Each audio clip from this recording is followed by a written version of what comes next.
Aujourd'hui, j'ai le plaisir d'accueillir Marie. Bonjour Marie. Bonjour Odile.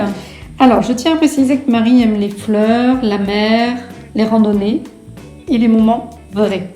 Marie a 58 ans. Elle est infirmière, passionnée donc de la vie par son métier, engagée et profondément humaine.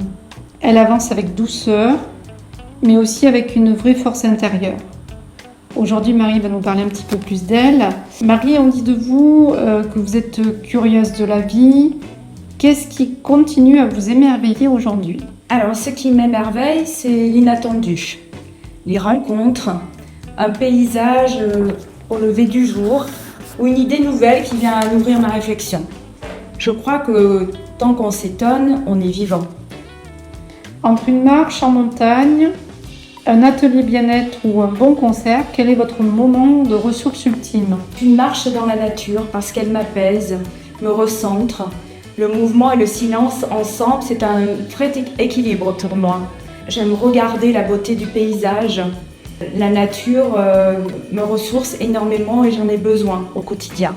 Et j'aime aussi pratiquer le yoga, quelques postures au quotidien pour aussi me ressourcer. Vous peignez, vous cuisinez, vous jardinez aussi. Est-ce une manière d'exprimer vos émotions également ? Oui, totalement. Créer, recevoir, prendre soin, c'est ma façon d'aimer. Je fais les choses toujours avec le cœur. Même un plat simple peut devenir un message d'attention. Vous semblez avancer avec beaucoup de conscience. Quelle place tient la lenteur ou le silence dans votre quotidien ? Ils sont essentiels. Le silence permet d'écouter autrement, plus en profondeur. Et la lenteur, elle permet de savourer, d'être pleinement là et de ne pas passer à côté de soi. On peut dire en fait que vous vivez l'instant présent. Je vis l'instant présent, tout à fait. À ce moment de votre vie, comment définiriez-vous une relation équilibrée ? Une relation dans laquelle chacun peut être soi, librement mais en lien, où il y a du dialogue, du respect, du rire, des projets partagés, du soutien. C'est pour moi aussi être un guide pour l'autre et vice-versa. Vous évoquez souvent l'envie de construire à deux.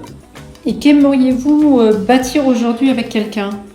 Un quotidien tout en douceur, avec une complicité sereine, des rires avec des amis autour d'un dîner, des sorties à deux, des silences, mais plein de présence. Donc on revient sur ce que vous avez dit tout à l'heure. Oui. Quel trait de caractère chez l'autre vous touche immédiatement ? Eh bien, c'est la simplicité. Être soi-même, sans masque, être attentive à l'autre dans les petits gestes au quotidien, c'est aussi ressentir la tendresse.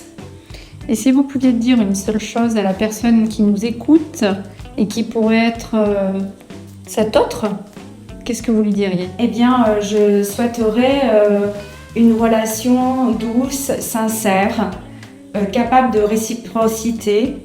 Une personne à mes côtés qui aurait une profondeur d'âme, une bienveillance, avec l'envie d'avancer, de grandir ensemble. Si ce que je viens de dire lui parle, alors qu'il me contacte. Merci Marie pour votre douceur, votre authenticité. Et je tiens à préciser que je vous perçois vraiment comme quelqu'un de bienveillant, sans calcul en fait. Et je vous souhaite du fond du cœur de faire cette belle rencontre. Je vous remercie Odile. De 20 à 80 ans, il n'y a pas d'âge pour trouver l'amour. Alors faites appel à une experte d'Odile Rencontre pour trouver la bonne personne.